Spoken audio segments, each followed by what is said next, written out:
comment rendre des choses qui sont entre parenthèses un peu ennuyantes, qui sont un peu chiantes, comment les rendre amusantes. La vie est un jeu. Goodbye comfort zone. Merci.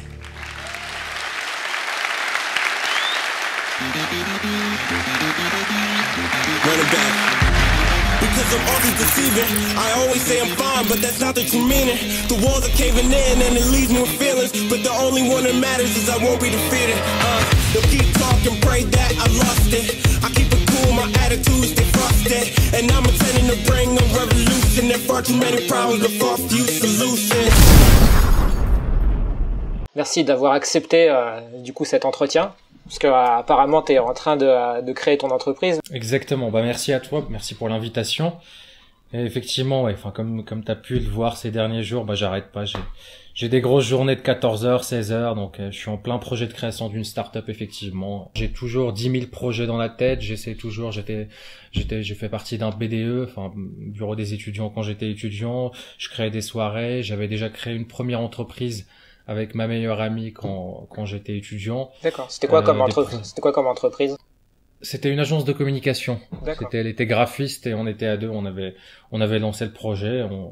On l'avait foiré en un an, mais ça, enfin, on apprend toujours des choses et ça permet aussi de rencontrer plein de monde et de se faire son réseau. Et du coup là, enfin, je t'ai pas demandé, mais du coup t'as quel âge et ça fait quoi? Alors.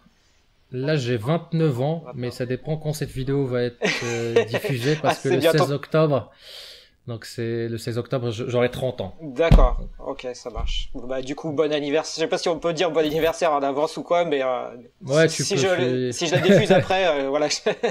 Ouais, bah merci. Bah d'ailleurs, tu laisseras un lien pour tous ceux qui voudront me faire un cadeau. Ouais, ok, ça marche. Un lien PayPal. Exactement. Ça marche. Avec mon RIB pour les virements. Ok, c'est cool.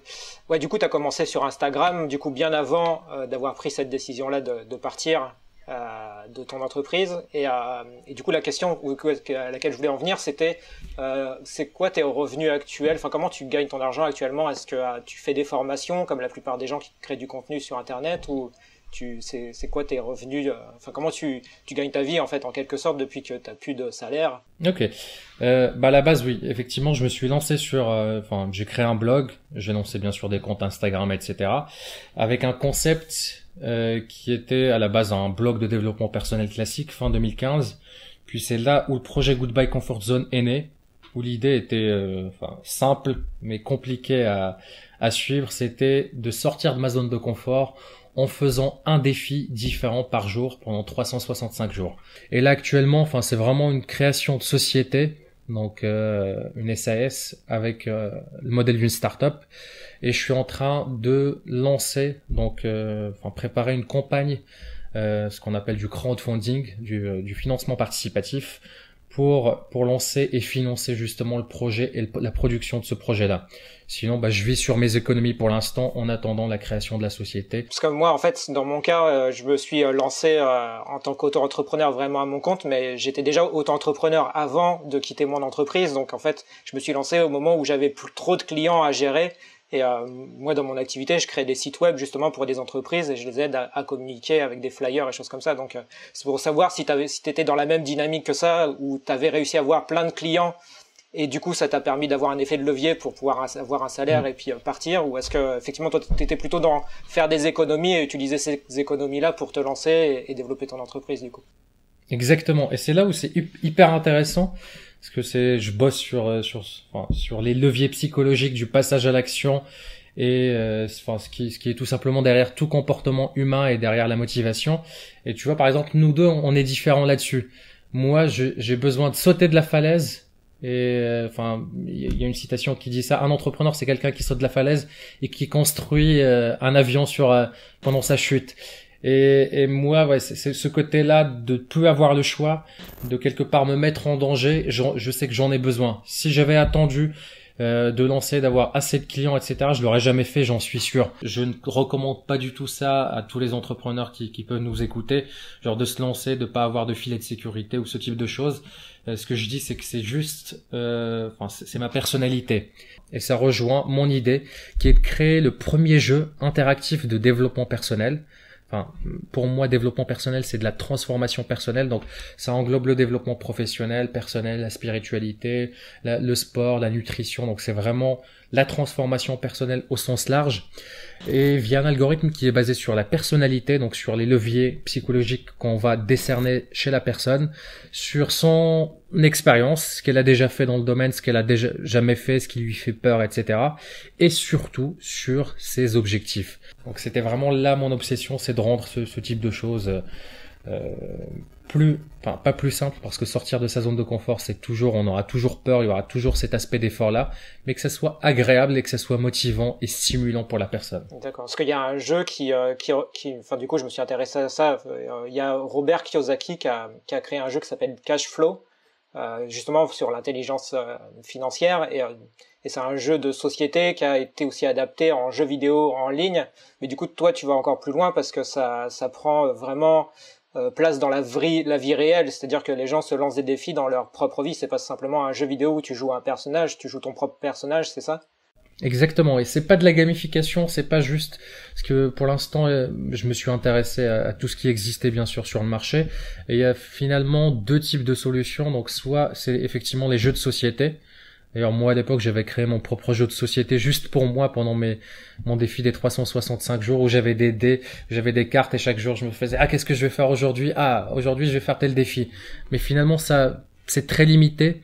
Enfin, ce type de jeu de société, il faut avoir des gens dans son entourage proche pour jouer avec.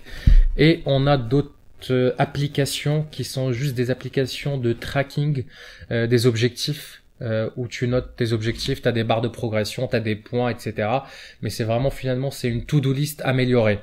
Il n'y a pas cet aspect-là qui va te guider vers un chemin.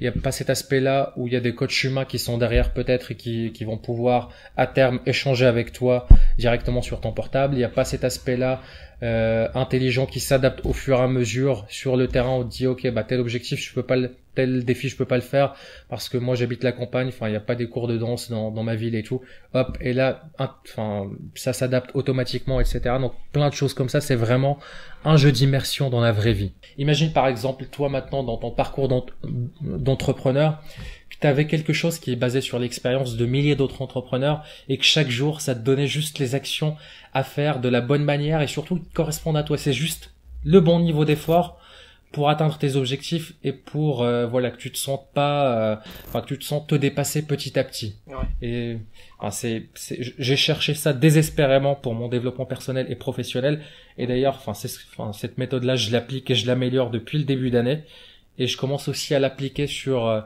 j'ai pas ici mes papiers mais je t'aurais bien montré genre ma to-do list pour mon lancement de produits et de campagnes crowdfunding. Ça fait 3 mois que j'ai chaque jour des missions que je valide, ce type de choses, et qui vont parfois dans le détail de envoyer un email à telle personne. Donc ça va vraiment parfois vraiment dans le détail, et t'as cette sensation là où à la fin de la journée tu te dis yes, j'ai réalisé mes missions du jour, et tu vois en fait le bout du tunnel et tu vois ta progression.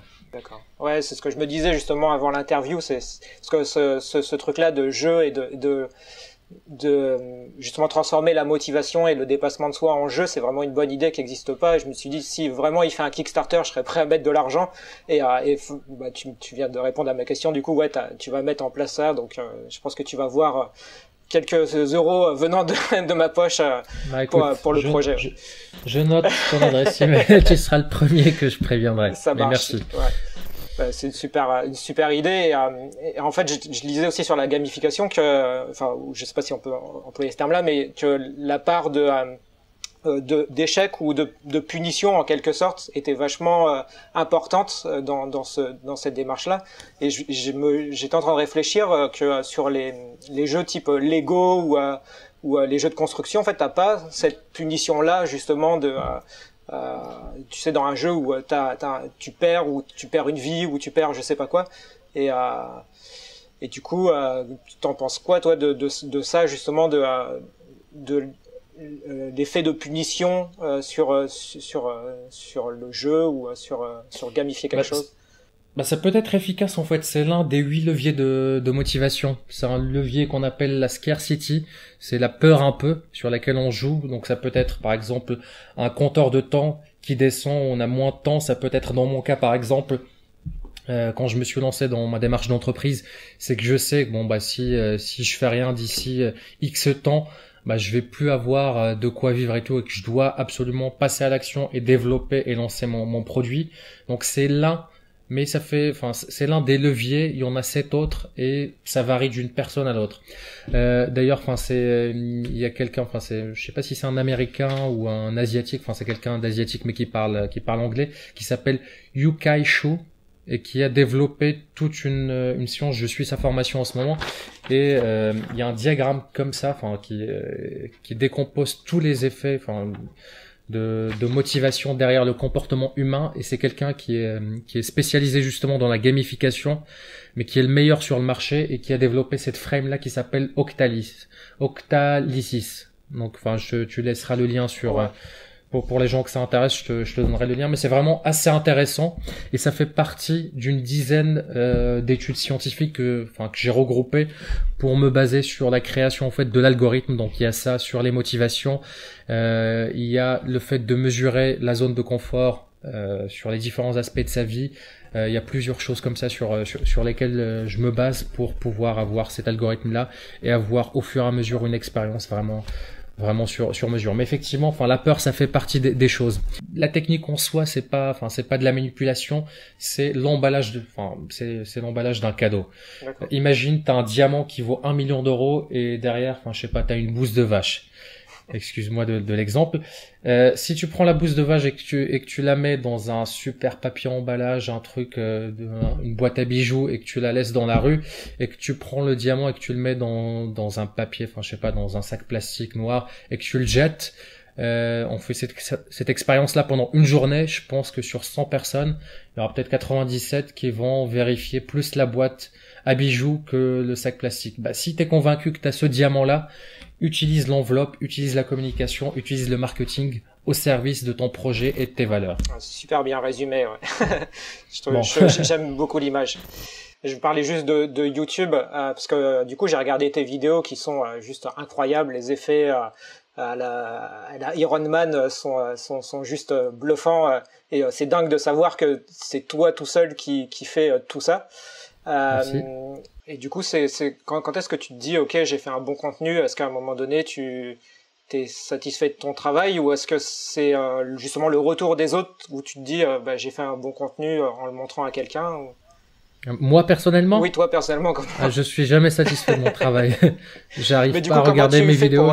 Cliquer sur publier si t'es jamais satisfait. Est-ce que tu publies je publie même si t'es pas satisfait du coup? Ah oui, ça fait partie du jeu. Ouais. Je m'impose des deadlines où je sais que si je vais pas le faire, je vais dire attention, il y a une nouvelle vidéo qui va sortir vendredi soir. D'accord. Et je sais que peu importe le résultat, je vais le faire. Mais à partir du moment où je publie, je vois des défauts, je vois des choses à améliorer pour la prochaine. Du coup, je me lance dans le prochain contenu. Quand j'écris un article, quand je fais un contenu, quand je crée une image, un truc comme ça, je suis jamais content. Ça m'est jamais arrivé de dire putain, là génial, t'as fait ça. Tu pourras jamais faire mieux. Je vois toujours les détails, je vois toujours des choses à améliorer, ce qui est un peu pénible à la langue, parce que je pense que c'est important aussi de savoir.